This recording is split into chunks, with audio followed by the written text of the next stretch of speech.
Hey there, Mark Brown. More rhetorical devices. If you haven't already, go back and listen to episode 310, where we really set the tone for this.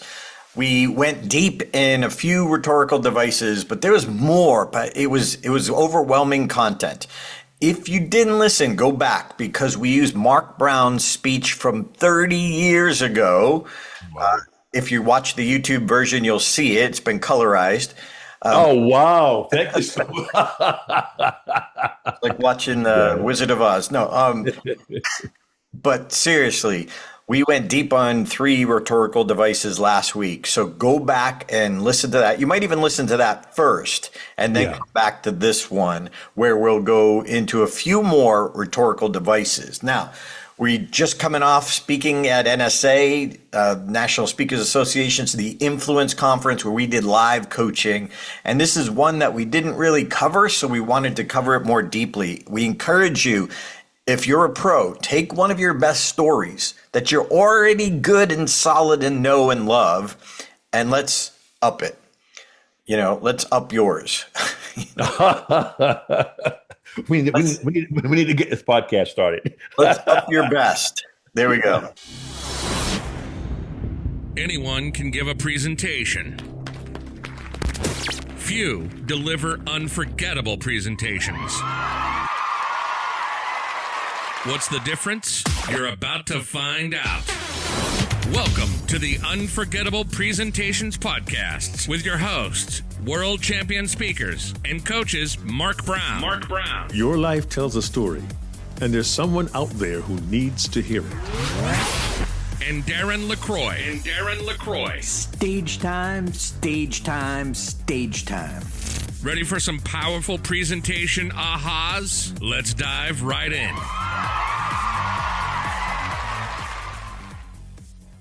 All right, Mark, was that a rhetorical device? Just an inappropriate joke. It was just a well-used joke, but it still made me laugh. I did not see that coming. And very often, when we use rhetorical devices in our speeches, the audience won't see that coming. You all see what I did there?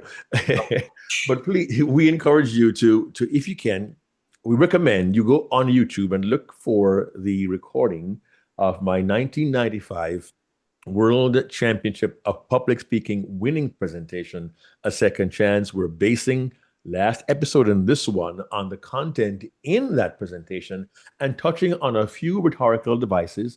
There are over 20 of these. We're not going to go over all 20. We had 3 last week, but a few that were clearly visible in my presentation. It was Darren's idea, and I yield to my partner here. But if we can share some of these ideas and you can use them to enhance your story, your presentation, your unforgettable presentation, recommend you at least revisit and see which of these or more might be helpful for you to enhance your audience experience. Quick recap. And Mark, I'm gonna jump in. Last week you talked about alliteration and you talked about part of your speech, but you missed one of my favorite that even I could spot. Your I, intolerance, indifference. And ignorance. Yeah. I should have mentioned that. I did talk about music, magic, and mystery, but you're right. And intolerance, indifference, and ignorance was actually a sub-theme that ran through the entire presentation, again, through good coaching by my coach, David Brooks, world champion speaker, 1990. But that became a repeated phrase that the audience could not forget. Darren says that he couldn't forget it because I used it 3 or 4 times. And that particular style, having an alliteration, really helps to enhance and help the audience to remember because it's so rhythmic as well. So yeah, we did that last week. This week, I want to jump in on what is called personification, where you give an inanimate object life. You personify it. It was very, very brief. I talked about Pat Harper, the journalist who went to New York City to report on the plight of the homeless and becoming one of them to get a true, accurate report. And I used one and I said, she wore a concealed microphone and a hidden camera crew followed her every move. I set that up. Then I said, here's what the camera saw. The camera is an inanimate object, but I gave the camera eyes. And when I say what the camera saw, it then invites the audience to also see through the lens of the camera what Pat Harper was revealing to her viewing audience in New York City so many years ago.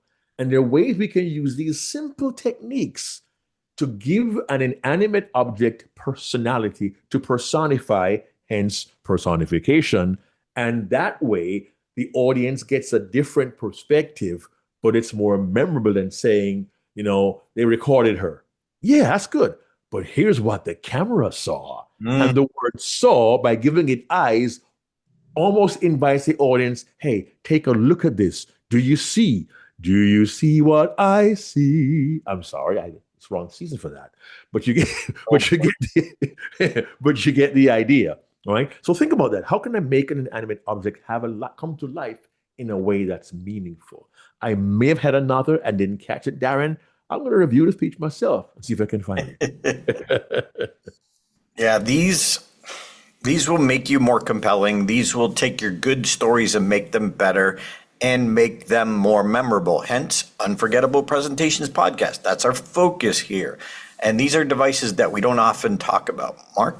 And I also, at the end, I said, let's kill the beast, the real beast, the beast of intolerance, indifference, and ignorance. So now intolerance, indifference, and ignorance are personified as a beast, the beast we need to eradicate from our lives, from our society, so we can treat people with respect and give other people a second chance. I knew I did something there in the speech where this, now not only an object, a camera has eyes, but now the concept of intolerance, the behavior, the indifference, the mindset of ignorance is now personified in a creature, a beast, which was supposedly what was bad. But the real beast is actually in us. By personifying those characteristics and by personifying a camera, it gave the audience a different experience. So personification is a tool you might be able to use. And as I always say, when you are selective, you're effective. So select if and when you will use that particular technique. All right, keep going, Mark. All right. One that we all use very frequently, it's pretty easy, it's called rhyme. A rhyme is always good. And I mentioned homeless, useless, worthless. And the less at the end was the rhyming word. It was also encapsulated, Darren, in a triad: homeless, useless, worthless. And there are many ways we can use rhyme in our presentations. I don't need to belabor that point, but chances are you have opportunities that you may have missed where a rhyme might be very effective. Yeah, a rhyme in time saves time. No. A stitch in time saves 9. But it's okay. You can make up a rhyme anytime, Darren. And it's entirely up to you. We can't talk about rhyming without mentioning Craig Valentine. The foundational phrases, if they have rhythm, if they have rhyme, they're more likely to stick. So we're focusing on rhetorical devices, not the foundational phrase, but even within the content, if it's not the phrase, even within the content, if there's a way that you can give your speech rhythm and rhyme, it makes you look like a pro. You're more likely to get rebooked, and people are more likely to follow you, want more, buy your books, whatever that might be. So, yeah. Right. You're right, because rhyme and rhythm actually are very helpful in terms of foundational phrase. We do discuss foundational phrases at other times, but when you combine some of these rhetorical devices, what you end up with is a product that becomes memorable. We say deliver an unforgettable presentation. So think about where might rhyme be helpful, and don't force it in to make it cheesy, but where can it be effective for the audience to remember you? We've discussed personification and rhyme. Here's a tricky word here, Darren. Epistrophe. Epistrophe. We talk about that in Boston when you get pissed at people. Why am I laughing at this? Because Darren, we were being so intellectual just for a moment. I had to go ruminate. Yeah, it is considered repetition at the end of successive clauses, right? We talk about in the USA, government of the people, by the people, and for the people.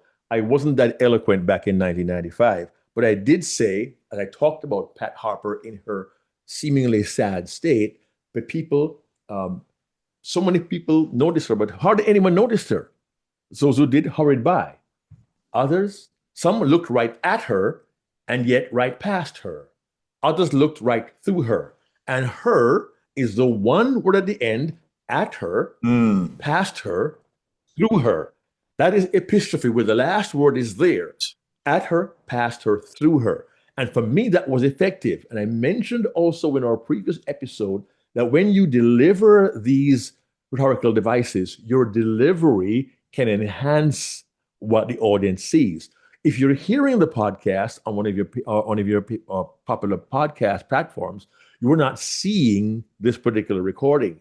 I invite you, go online to YouTube and look at the video and look at that scene where I mentioned some looked right at her and yet right past her. Others looked right through her. For those who are watching now, I'll try to recreate that very quickly. I said, some looked right at her and yet right past her. I moved my head to the side and looked past her. Others looked right through her. And my hand goes towards the audience as if you're going right through a veil. So I said, some looked right at her and yet right past her. Others looked right through her as they thought, homeless, useless, worthless. And the homeless, useless, worthless was the rhyme that came on the heels of the epistrophe. Wow. As I look at it now, by combining both rhetorical devices in a short space, it really enhanced the experience of the audience. Now, please know you'll hear us say enhance and elevate the experience. Why? Because you don't want to just give a speech. You want to deliver an experience so you become memorable. You want to be unforgettable for the right reasons. As our mentor Fripp always said, speak to be remembered and repeated. So when you can combine these devices and the audience has a memory of experience, that's what you want them to have, because then they're more apt to respond to your call to action, to get your message and take the action you want them to take as a result of hearing your presentation. Whew, that's a mouthful. But I'm hoping you see the value of using these rhetorical devices to get the audience to buy into your presentation. Here's the cool part. If they remember you, remember your message. And if they remember your message, chances are they'll pass on your wisdom to someone else. And that's when the message lives on beyond your delivery of the presentation. Yeah, it's the best marketing ever. You know, being memorable. That's the best marketing right there. Boom. Thank you. And Darren, I want to quickly touch on two more. One, we all use in everyday life. It's called the rhetorical, like a rhetorical question. If you look at towards the end of my presentation, I ask questions like, do you remember when you faced intolerance because you were different? And I pause. Or you faced indifference because someone thought as they did, that's your problem. I don't care. But I asked the question, not expecting the audience to go, yes, I remember. It'd be fun to have 1,800 people say that to me in a contest, in a speech. But the rhetorical question is designed to ask the audience to think about something without giving you a verbal response. And I said, do you remember how deeply it hurt? Paused. And I didn't know about pausing 3 or 4 heartbeats back then, but I did pause long enough for the question to land and for the audience to recall their own experience, perhaps as a child or even an adult who was verbally abused or hurt by someone else. And I used my energy. I said, do you remember how deeply it hurt? Give them time to think about the answer to your rhetorical question, because you've just asked them a question that they must internally and personally reflect upon. One caution is, please, and Darren gets really annoyed when people do this, do not blow by the rhetorical question. You ask for a reason. Yeah, Darren, I know, head in hands, I see that. You ask the question for a reason. And Darren, you feel very strongly about this, don't you? Yeah. I mean, we say this again and again, the most important part of the presentation is the thought process in the listener's mind. Now, if I just went in, you have to think about that. You have to absorb that. If I just said, most important part of the presentation is the thought process in the listener's mind. So the next thing we're going to cover, it's like, what? And so especially whenever there's a question mark, and think of what follows that. What's the answer in the audience's head? If it's a short answer, have you ever been to Vegas? Okay, you can pause short. That's a quick yes or no. I did or I didn't, or I was so drunk I don't remember, but I was on a. But if I ask you about one of your favorite childhood memories, I've got to let you think about that. You know, as Patricia taught us, true learning happens in moments of reflection. Nice. Well, true connection between the speaker and the audience, each individual audience member, happens when they reflect on what you say. And that's the conversation they come have after with you because you allowed that connection. Otherwise, you're saying, shut up, your answer doesn't matter, just listen. You know, then it becomes more, I'm up here telling you I'm the authority, just listen and absorb it. Well, we have to deliver it so it's absorbable. And all too often we say, can you relate?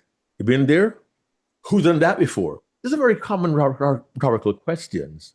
However, consider a question beginning with, do you remember? As opposed to, when was the last time? 2 weeks ago. But do you remember how it felt when you did this? Right? Do you remember the first toy you got when you were 3 years old? Or something like that. But when you say, do you remember, the use of the word you really almost, it goes beyond inviting. It almost forces the audience to be introspective and look at their own life, their own experience. And when you can get the audience to connect with you, but reflect on their own lives, then you're making a connection because you want the audience to relate to you and your content, but to personalize it. When Darren, in his presentation, asked a very key question early in the speech, you can also watch Darren's speech on YouTube, he falls on his face. And when he gets up, he asks the audience, do you think I stayed down too long? And let them answer. And they laughed in response. Then he asked, have you ever stayed down too long? Silence. He used the rhetorical question to have the audience check their own lives and their own experience in the first minute of his speech. And again, if we use these rhetorical devices wisely, selectively, and effectively, the impact on our audience may surpass our own expectations. Trust me, we toss rhetorical questions out every day, but we can really use them effectively if we do so with purpose and intention. So that's personification, rhyme, epistrophe, and the rhetorical question. And by the way, one question I asked in my speech was, are you guilty of feeding the beast? It's a real direct question to ask the audience. Are you guilty of doing that? Do you always want to ask that question? It depends on the context. You might not want to say, are you guilty in a board meeting, but we'll see. Nonetheless, I do want to touch on one more. It's called the onomatopoeia, which is a mouthful. And what in the round world is that? Onomatopoeia occurs when the word and the sound that's associated with it seem to be in sync. For example, you might say, I open a door and bang, tire blew in the car, whatever, and all of a sudden, he got bopped by the soccer ball on the head, hit him in the head. We can use sounds to enhance what the audience hears, and they can almost visualize. In my speech, I talked about the beast, and I asked, have they heard your beast? And that roar was the word roar done as a roar to make it more effective. I leaned in, I grit my teeth, and I said, I heard your beast roar. So I became, in a moment, a beast myself, personified, but also the onomatopoeia was part of the experience that made it more visual, even though I was a guy on a stage in a double-breasted 1950s zoot suit, whatever you want to call that thing. But that way the audience felt it, not only heard it. Well, Mark, thanks for diving into your wordsmith brilliant brain that you were guided with your coach, David Brooks. Yes. Again, if you haven't listened to episode 310, please go back and check that out. It includes Mark's speech audibly, depending on which format you're listening to this podcast on. And go to YouTube and search Mark Brown World Championship speech, and you can watch it because his delivery is amazing. Just talk about seeing someone connected so deeply to the audience. And you don't, as the audience member, you appreciate all the work Mark put into this, but you don't see all of the work Mark and his coach put into this. Look, if you want to be unforgettable, it's work. Oh, yeah. Not going to lie. But what's really cool is something like this can take a good speech or a good story and make it better, make it even better. And now your message is multiplied because it sticks around in you longer, and it's more likely to be repeated to others from that audience member who heard you, whether it's live or virtual. Mark Brown, final thoughts? Listen, there are at least 20 official rhetorical devices available to you. We trust you're being serious about this. Research, go online, ask AI, ask ChatGPT, what are the devices? And ask yourself, if I use some of these, how will it enhance my presentation? Chances are it will. One word of caution, please, please, please, do not try to use all of them in a 7-minute speech. That's a super overkill. I always say, I said it before, when you are selective, you're effective. So use personification, rhyme, epistrophe, rhetorical questions, onomatopoeia, and other rhetorical devices. Use them wisely, use them well, and chances are you will be unforgettable. See you next week. Hey there, this is Darren LaCroix. Thanks for checking out this podcast episode on YouTube. If you want all of them, not every one is on YouTube, check out your favorite podcast platform so you don't miss an episode. Keep being a sponge so you can be unforgettable. Check out StagetimeUniversity.com, where good presenters become unforgettable.